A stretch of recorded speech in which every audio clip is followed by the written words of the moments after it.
सरकार ने धारा 370 लगाया और उसको से भी संतुष्टि कितनी खुशी की बात है। देखिए, मैं इस पे यह कहना चाहूँगा कि मोदी सरकार ने 2019 में धारा 370 को जम्मू एंड कश्मीर से खत्म किया। यह बहुत खुशी की बात उस समय भी रही है और इस धारा 370 के कारण जम्मू एंड कश्मीर में वहाँ के लोगों को विकास से वंचित किया गया। वहाँ के जो हमारे कश्मीरी पंडित थे उनके खिलाफ एक षड्यंत्र रचा गया और इतना उत्पीड़ित किया गया कि उनको वहां से पलायित होना पड़ा। जम्मू एंड कश्मीर में धारा 370 के कारण हम कह सकते हैं कि आतंकवाद फैला, अलगाववाद की राजनीति वहां हुई और इसका कहीं न कहीं श्रेय जो है कांग्रेस पार्टी को जाता है, क्योंकि यह एक अस्थायी व्यवस्था पंडित नेहरू ने किया था जो उस समय के हिसाब से भी गलत था। जब हमारा देश का बंटवारा हुआ धर्म के आधार पर, पाकिस्तान बना और भारत बना, तो भारत में इस तरीके की राजनीति करना मेरे हिसाब से ठीक नहीं था और उसी का दुष्परिणाम रहा है कि जम्मू एंड कश्मीर में जो श्यामा प्रसाद मुखर्जी जी ने कहा था 2 विधान, 2 संविधान, 2 प्रधान और 2 निशान नहीं चलेंगे और वह जा करके 2019 में उसका जो है पूर्णाहुति हुई।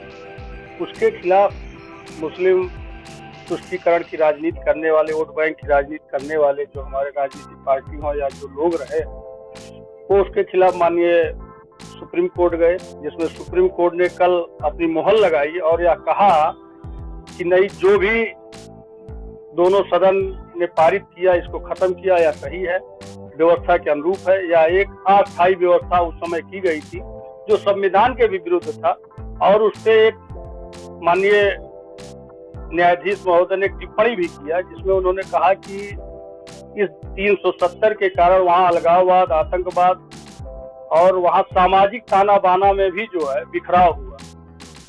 तो मैं यह कह सकता हूँ और पूरे देश में कल खुशी की लहर रही है और हम लोग सभी खुश हैं कि कम से कम जो श्यामा प्रसाद मुखर्जी ने सोच रखी थी 2 विधान, 2 प्रधान और 2 निशान की, वह खत्म हुई और आज भारत में 1 विधान, 1 प्रधान और 1 निशान पे मोहर लगी है। और मैं आपके माध्यम से माननीय प्रधानमंत्री जी से मांग करूंगा कि आने वाले समय में जो संविधान के अंदर जो एक धर्मनिरपेक्ष शब्द का उपयोग किया गया है उसको भी समाप्त होना चाहिए।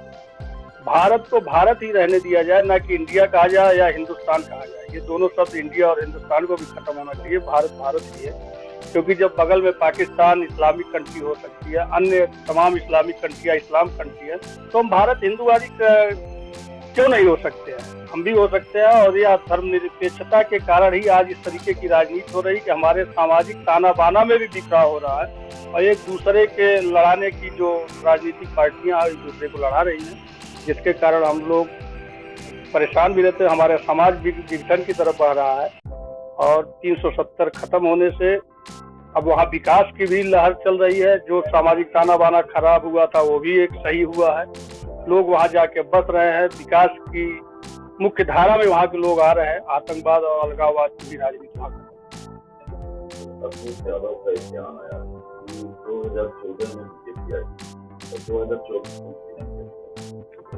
देखिए, अखिलेश यादव की सरकार या अखिलेश यादव जो कह रहे हैं वो 2017 के पहले वो अपना थे और उस समय की जो परंपरा रही है कि एक बार सपा आएगी, एक बार बसपा आएगी। और मुझे तो ये लगता है कि जो इस 2019 के चुनाव में सपा 5-6 सीट पाई थी वह बसपा के कारण ही पाई थी और इस चुनाव में 1-2 सीट निकाल ले वही बहुत बड़ी बात है।